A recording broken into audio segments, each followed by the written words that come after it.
Hello everyone, welcome to the Lightning Ball channel. If you haven't yet subscribed to my channel, please do so and activate the notification bell. Your support fuels my continued efforts.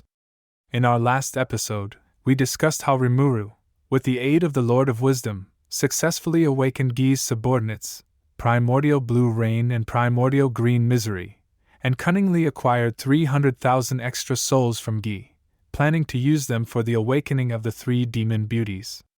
Meanwhile, learning about the annihilation of the army sent to attack the Jura forest, the Emperor Rudra planned to seize this opportunity to launch another attack against Rimuru, marking the onset of an unprecedented upheaval in the Empire's history. In this video, we'll delve into Yuuki Kagurazaka's plot for a coup, the enigmatic Damrada, and the iron-willed Tatsuya Kondou. Let's get started. The day after parting ways with Gi, Rimuru engaged in deep contemplation about the battle strategy. Gathering information from various sources, it was evident that while the Empire's army that invaded the Monster Federation had been completely decimated, a small contingent was still attacking other nations. Among them, 300 airships headed towards the northern part of Ingracia, facing the direction of the Holy Empire Rubrios, with troops transported by General Gradum of the Magic Beast Division. However, Rimuru wasn't overly concerned about this. Judging by the demonstrated strength of the Imperial Army, local Demon Lord Luminous and the armies of various nations should be able to handle it. On the other front, advancing towards the Dwargan nation were troops of the Composite Division, led by Yuuki Kagurazaka. In our episode 29, we talked about that Yuki made a pact with Gi to create havoc within the Empire. Now the commander of the Composite Division, Yuki intended to instigate a coup in the Imperial capital while the Empire's other two major divisions were engaged elsewhere. Rimuru was aware of this and had agreed to a ceasefire with Yuki given their common enemy, the Eastern Empire. Therefore, the standoff between the Composite Division and the Dwargan nation was merely a facade. What Rimuru needed to discern now were Yuki's plans and the distribution of the Imperial Army's forces. A day passed, and Rimuru's decision to head to the Empire's headquarters hadn't yet been conveyed to his subordinates. However, the perceptive ones among them had already sensed something brewing. Shuna, in particular, noticed Rimuru's apparent distress throughout the night, and her intuition told her that Rimuru-sama was planning something reckless again. Concerned, Shuna approached Rimuru to inquire about his plans, reminding him to act with caution. Rimuru reassured her, stating that safety would be his top priority and that he'd simply flee if things got dicey, leaving the matter in Demon Lord Gi's hands, considering it was essentially Gi and Rudra's game. Despite Rimuru's composed demeanor, unease lingered in Shuna's heart. Rimuru himself felt the danger too, especially facing Tatsuya Kondou, the head of the Imperial Information Bureau, Scorched Dragon Velgrind, and Emperor Rudra, who was equally strong as Gi. He was well aware that a misstep could lead to immediate annihilation. Consequently, Rimuru was tirelessly devising strategies to avoid such perilous encounters, but even the Lord of Wisdom couldn't provide a flawless solution. As Rimuru and Shuna discussed who to take on the covert mission to the Eastern Empire, it became clear that only the strongest subordinates could accompany him. Shuna, seemingly wishing to know everything, smiled and mentioned that her brother, Benimaru, had already insisted on going. Then, in a casual manner, she relayed that the suspicious clown Laplace had visited the previous night, claiming to have a message for Rimuru-sama and had been waiting since. Sensing that Laplace might hold crucial information, Rimuru decided to meet with him. Shuna agreed to bring Laplace to the reception room, though her expression was notably cold.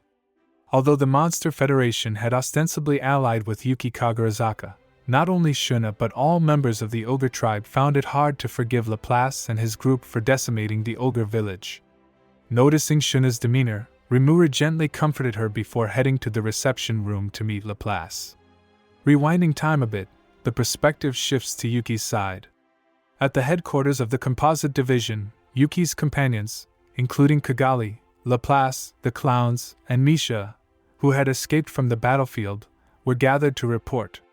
They shared everything candidly, from the Empire's army's disastrous defeat to Damrada's orders to send two top-ranking Imperial Guardians to attack Rimuru. Upon hearing this, Yuki couldn't help but show a wry smile. There was no doubt that Damrada had betrayed them, but whether his actions were genuinely intentional was unclear.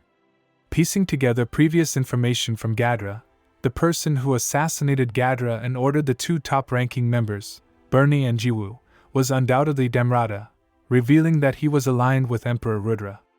This was a significant blow to Yuki and his associates, as Damrada, a key figure in Yuki's secret society Cerberus, was deeply trusted and privy to all aspects of Yuki's plans. This meant that the Emperor Rudra might have already known about their plot to overthrow the government. Despite the setback, Yuki, a genius in his own right, calmly analyzed the situation. Knowing the whole plot, Damrada would have also been aware of the resurrection bracelets, and thus, he must have realized that Gadra had been resurrected. However, Damrada deliberately kept this information secret, leading to substantial losses for the Empire. Yuki arrived at a crucial conclusion. By faking Gadra's death, they could prevent Tatsuya Kondou from learning about the coup plan and mislead him about Rimuru's actual strength. This undoubtedly led the Empire to underestimate Rimuru, resulting in their loss. And when this was aligned with Emperor Rudra's presumed motive, to use the despair of 1,000,000 deaths to awaken powerful subordinates, everything started to make sense. From start to finish, Damrada never truly considered Yuki and Rimuru as enemies. Instead, he kept the information hidden, positioning Yuki and Rimuru as catalysts for birthing stronger warriors for Emperor Rudra. Building on this, Yuki speculated that the late Demon Lord Clayman had also been manipulated. Clayman, who originally only followed orders from Yuki and Kigali, must have been coerced into his rampage by Damrada using some hidden technique. Reflecting on the Jura Forest incident, Yuki now considered Clayman's behavior at the Walpurgis banquet to be ridiculously out of character, a stark contrast to his usual self. Kigali had an epiphany: Clayman was controlled. Yuki nodded in affirmation, and the revelation sent a ripple of shock across the room. At this point, Misha suggested halting the coup plan, considering Damrada's betrayal. Misha reasoned that halting the rebellion seemed the best course of action, especially since their composite division was currently advancing towards Dworgen Nation, and capturing a city there could provide a strong base for future plans. Yuki sighed, lamenting that, unfortunately, the coup was their only chance for survival. Just as he finished his statement, he directly named Damrada. At that moment, the door burst open, and Damrada entered, commending Yuki for not only sensing his hidden presence but also for accurately deducing the truth. The sudden appearance of Damrada put the clowns on high alert, readying for battle. The room tensed, everyone's eyes fixed on Damrada, bracing for a fight. However, Yuki, seeing the situation, waved his hand to stop his subordinates and coolly inquired about Damrada's intentions. Damrada asserted his genuine wish for Yuki's coup to succeed, declaring his loyalty to Yuki, regardless of whether the others in the room believed him or not. Yuki countered Damrada's assertion of loyalty to the Emperor Rudra with skepticism. Damrada admitted he had sworn allegiance before. Yuki then pressed Damrada on how he could convince everyone to trust him again. Damrada explained that his actions were all aimed at overthrowing Emperor Rudra, believing it was the only way to save Rudra himself. Damrada's goal was for Yuki to seize control. Now, with the other two major combat divisions distant from the imperial capital, the stage was set for Yuki's move. Yuki was visibly displeased, yet he recognized the opportunity as Damrada described. However, trusting Damrada again was not an easy decision. Yuki probed further, questioning why Damrada had manipulated Clayman, a member of the moderate Harlequin Alliance, and one of the few they could rely on in this world. Damrada denied involvement in Clayman's manipulation, aware of who was behind it but shocked by the extent of their actions. Yuki coolly asked if Damrada referred to Tatsuya Kondou, but Damrada refused to divulge more, urging Yuki to trust him, insisting all was done to save Emperor Rudra. The clowns reacted with detached expressions, skeptical of Damrada's claim. The situation was precarious. Yuki sensed the presence of powerful beings surrounding the building, making escape challenging if negotiations failed. Then, Yuki gazed directly at Damrada, discerning an unwavering determination in his eyes, reminiscent of the resolve he had shown when initially pledging loyalty to Yuki. Upon realizing that Damrada had pledged loyalty to Emperor Rudra long before committing to him, Yuki experienced a moment of clarity. Damrada, relieved that his true intentions couldn't be hidden from Yuki, commended Yuki for his perceptiveness. This acknowledgement became the turning point for Yuki to continue placing his trust in Damrada. Yuki thus decided to proceed with the coup, trusting Damrada's allegiance. The rest of the group, without a hint of doubt, unanimously agreed with Yuki's decision, believing in the bond of comradeship that included Damrada. After this, the group split up to carry out their assigned roles, with Laplace tasked to meet Rimuru as a messenger. Back in the present, in the meeting room, Laplace greeted everyone with his characteristic dance, raising suspicions among the older tribe members who were already hostile towards him. Recognizing the rising tension, Laplace quickly conveyed his message. Yuki had decided to discuss strategies against the Empire with Rimuru the following day. Laplace would lead the way through teleportation, but could only transport 6 people at a time, leaving only 4 spots after accounting for Rimuru and Laplace himself. Rimuru pondered over the situation. Given the urgency and recent events like the awakening of his subordinates, most of his powerful subordinates were still asleep with uncertain waking times. Therefore, only those awake and strongest would accompany him. The first was Benimaru. Rimuru inquired about Benimaru's well-being with concern. Benimaru confidently assured there were no issues. Following his marriages to Momiji and Albiz, Benimaru had spent 2 days with each, successfully impregnating them. He then chose to evolve into a complete spiritual life form, a divine Oni with dual holy and demonic attributes. His strength was now comparable to that of a true dragon, with a significant increase in his magical capacity. This time, even if faced with the Imperial Guardians ranked in the single digits, he wouldn't struggle in defense as he had against Bernie previously. The second person chosen to accompany them was the primordial white Testarossa, who had already been active within the Empire for years and would serve as a guide. The final 2 were Cheyenne and Diablo, fulfilling the roles of secretaries. Thus, after Laplace completed his mission, he left the meeting room, beaming with joy. On the other side, Misha was tasked with covertly preparing for the coup while remaining undercover. Several nights after the meeting, she was on her way to a rendezvous point to discuss with Damrada the preparations for a secret meeting with Demon Lord Rimuru scheduled for the next day. However, on her way to the destination, Misha encountered an unexpected obstacle: Tatsuya Kondou, the head of the Imperial Intelligence Bureau. Tatsuya Kondou's icy voice echoed in Misha's ears, questioning her about her late-night destination and why, as Kagurio's advisor, she was out alone at this time during the war. Misha felt a flicker of uncertainty within, but she resolved to buy time and look for an opportunity to escape.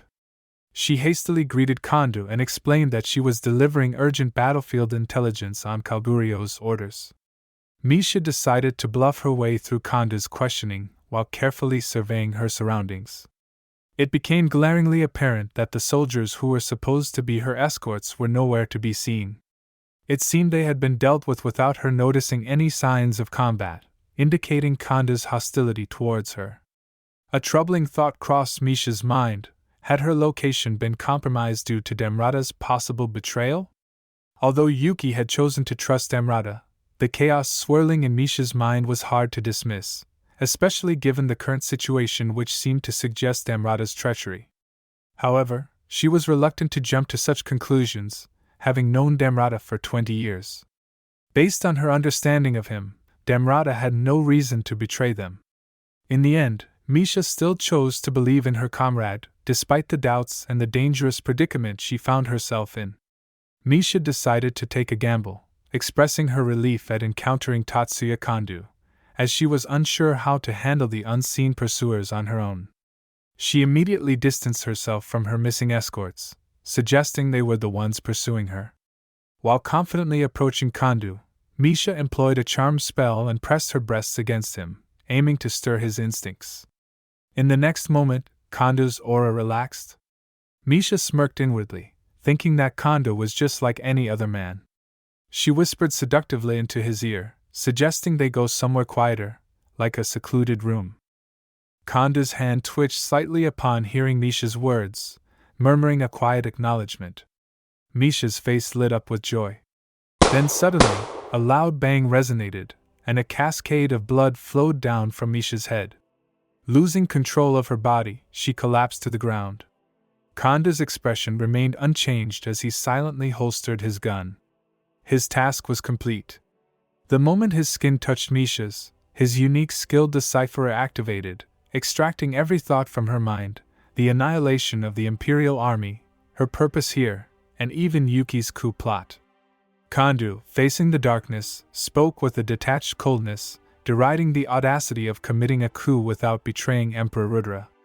Emerging from the shadows, Damrada approached Misha's body, countering Kondou's assertion.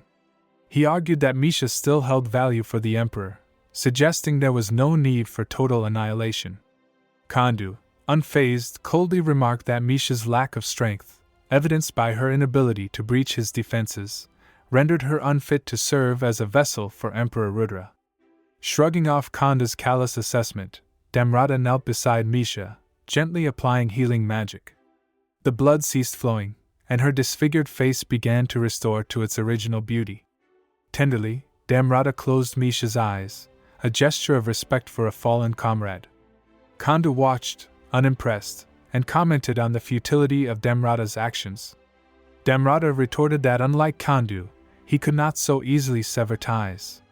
He couldn't revive the dead, but faced with the loss of a former ally, Damrada couldn't suppress his sense of compassion. Tatsuya Kondou was devoid of emotion, nothing more. Damrada, observing Kondou, couldn't help but wonder why this young man was so merciless. Kondou explained that he had witnessed hell and it was Emperor Rudra who had pulled him back from its depths. For this reason, Kondou's life was devoted to serving Rudra. Despite his expressionless face, Kondou's eyes shone with unwavering resolve. Tatsuya Kondou, too, was an otherworlder. 80 years prior, as a midshipman, he engaged in a critical operation against an enemy fleet with his comrades. It was a brutal battle, marked by a chaotic blend of light and heat, where his comrades fell one by one to their deaths, and Kondou himself felt death's encroaching grasp. Yet, against the odds, he survived and found himself in a beautifully cherry blossom-adorned garden, saved by none other than Emperor Rudra himself. From that moment, Kondou swore to dedicate his life to the Emperor, a vow he upheld to this day, dedicating everything to Emperor Rudra. Kondou sternly reminded Damrada that he remained under the spell of his control, warning that any betrayal of Emperor Rudra would be met with no mercy. After delivering this ultimatum, Kondou left without a backward glance, followed by a silent and brooding Damrada. Misha's lifeless body, left behind, was swallowed by the darkness of the night, and by dawn, no trace of the grim scene remained. With this, a period of relative calm was about to end. Misha, who had been preparing for Rimuru and Yuki's meeting, was dead. Scorched Dragon Velgrind was poised to intervene, aiming to eliminate the threat of the coup. Yuki and Rimuru now faced an impending crisis of great magnitude, a situation fraught with danger and uncertainty. Let's delve more into Damrada. Clearly, he found himself in a complex and intriguing position. Firstly, his loyalty to Emperor Rudra was absolute and unambiguous. Simultaneously, he was sincerely committed to supporting Yuki in the rebellion to overthrow Rudra, emphasizing it as the only way to save the Emperor. This situation presented a narrative conundrum involving Rudra and Damrada, promising an intriguing revelation in future episodes. At the same time, Damrada was evidently under the control of Tatsuya Kondou, leaving him unable to betray his controller. Juggling loyalties to three different powers was an undoubtedly challenging task. Damrada is a multifaceted character in the TenSura universe, often overlooked despite his significant role. Future storylines promise to delve deeper into his character and unravel the complexities surrounding him. Alright, that's all for this video. In the next episode, we will continue the story, focusing on how Yuki assisted Damrada in breaking free from Tatsuya Kondou's control, and how Yuki himself came under the powerful sway of Rudra. Meanwhile, amidst this looming crisis, Rimuru was still harboring feelings of jealousy towards Benimaru. What could be the reason behind this? Stay tuned for the next episode to find out. If you enjoyed this video, please like, comment, and subscribe. Your support is greatly appreciated. See you in the next one.